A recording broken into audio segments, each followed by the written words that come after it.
This is the Cricut AutoPress, and as you might have guessed, it's a heat press. You can use it to make shirts, just like this one my wife designed.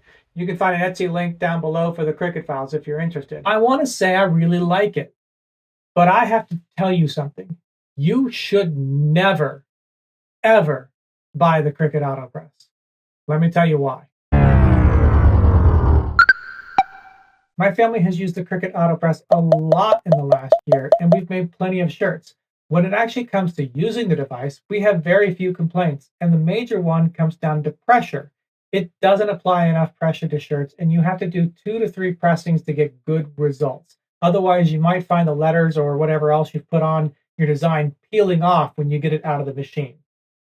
But beyond that, it works great. It's easy to use, it's easy to set up, and once you've pressed 2 or 3 times, you get good results.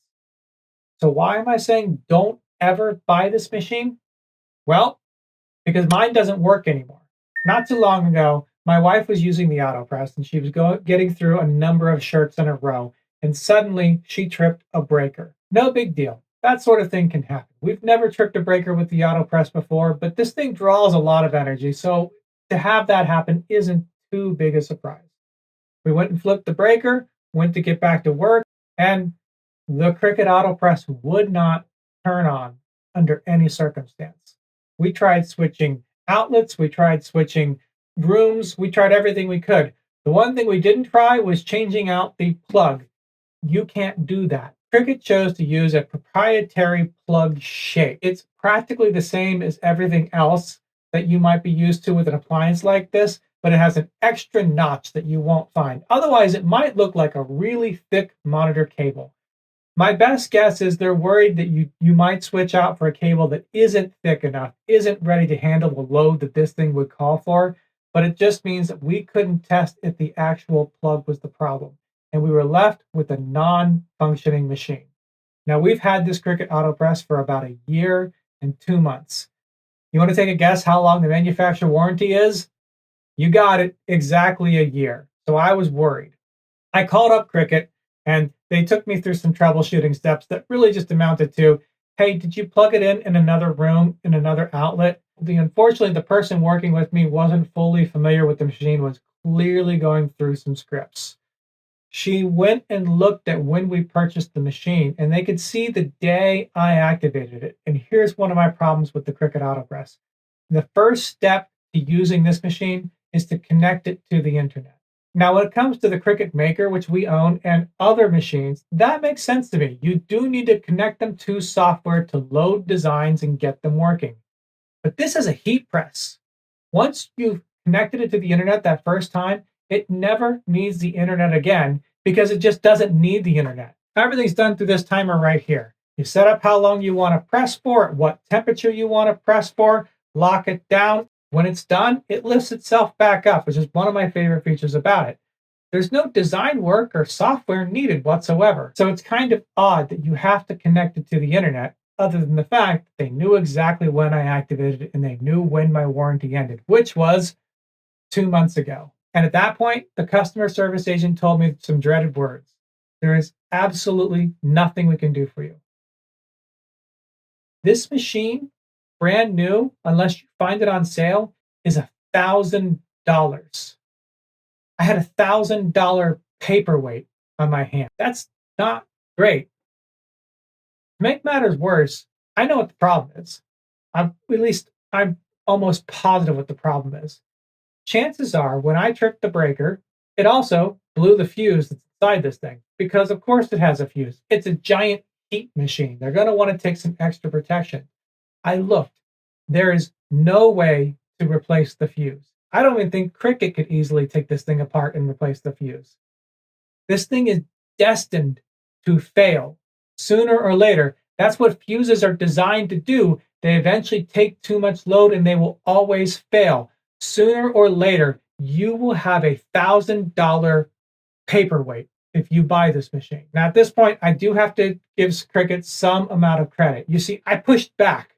I couldn't understand how they could be okay with me having $1,000 paperweight 2 months after the manufacturer warranty expired. I couldn't believe they didn't offer me anything, not even a reduced discount replacement, something. And so I did push back, and she looked into it a bit more. And eventually she came back and she said, I can try to get you an exception. They made me create a video showing that this would not turn on, showing the serial number on the back of this machine, which is in tiny text and hard to give place, and the serial number on the bottom of this timer as well, along with some more information, along with my purchase stuff. It was kind of a complicated video to make, and then I had to upload it to the cloud because you can't email that kind of thing, and I had to send them an email with a full report and everything we talked about in that video as well, at which point I didn't hear back from Cricut for more than a week. But eventually they got back to me and they offered me a new replacement unit free of charge. That's actually this machine right here. The broken one's in the other room. Cricut says they might ask for it back. They haven't decided yet, but they said something else that caught my attention, and that's coming back to the internet.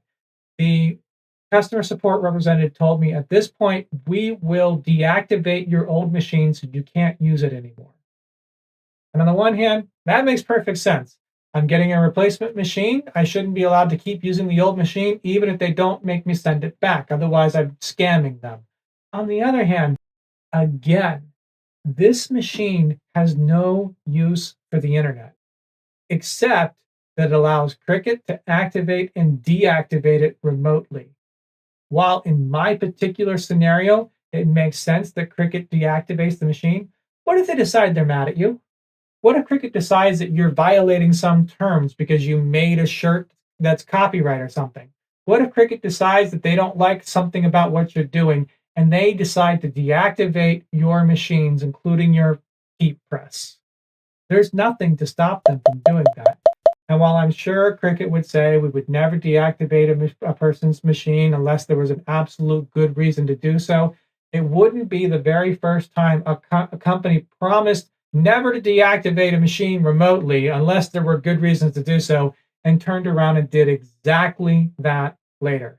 You have a machine that's destined to be $1,000 paperweight, 800 if you're lucky enough to get it on sale. That's way too much. Now, I didn't know if they were going to send me a new one or not, and I didn't hear back for more than a week on whether or not they decided to make an exception for me. So, while I was waiting and I needed to get more shirts pressed, my wife needed to get more shirts pressed, we bought this. This is a $200 heat press. Now, the Cricut AutoPress on sale goes for $800 and typically goes for $1,000. So this is at minimum $600 cheaper, up to $800 cheaper. And you know what? It has a user replaceable fuse. When that breaks, you aren't out $200, let alone $1,000. And do you remember how I complained that you can't adjust the pressure on the Cricut AutoPress? This machine lets you adjust the pressure, which means we're no longer having to press 2 or 3 times to get good results. Everything sticks properly on the first try. Now, there are some things I don't like as much as I liked the AutoPress. This section here can definitely get hot when you're pressing. So you want to grab the handle when you're messing with this machine. And I don't love that the plug is permanently attached. That's a big no-no in my opinion. I have a feeling though, if I wanted to, I could get in there, there's screws right back here, and potentially replace it. And it doesn't lift up automatically like the AutoPress does. Instead, it sets off the loudest alarm when the timer is done so that you have to come and lift it up yourself. That means I can't walk away from the machine like I might with the AutoPress, but the truth is I really walked away from them anyways because as much as that feature's nice, I didn't fully trust it. It's a lot of heat. It's a lot of energy. Let's not have any fires. Stay nearby your heat press no matter what. But for $200, it's pretty great. The only other complaint I have is that this opening area is not quite large enough. The Cricut AutoPress opens up a lot more. If you don't mind that, for $200, this is fantastic. On the other hand, if you're willing to spend $100 more, I found another one where the bottom slides out, and so you don't have to worry about how much this opens and closes. This works really well. Is it perfect? No. Is it 100% as good as the AutoPress? Well, in some cases it's better, and in some cases it's worse. But is the areas where it's worse worth $600 to $800 extra to get the Cricut AutoPress? Absolutely not. Again, the Cricut AutoPress will break sooner or later. You can replace the fuse on this. Again, you can adjust the pressure on this. Yeah, it'd be nice not to have the extra heat over here. It'd be nice to have a wider opening mouth, but this works fine. And it costs way less. Now, I cannot, under any circumstance, recommend that anyone ever buy the Cricut AutoPress. Go ahead and make your designs on a Cricut Baker or one of the other Cricut cutting machines, but get a heat press like this instead. I'll link this one below, and I'll link the one with the pull-out pad as well. They both have replaceable fuses. But for now, I just can't recommend anyone ever buy the AutoPress again. Not when it can break so easily, not when Cricut can shut it down on you, and not when their official policy is that once you're beyond your manufacturer warranty of 1 year, there is nothing we'll do for you unless you beg for an exception, and even that's not guaranteed.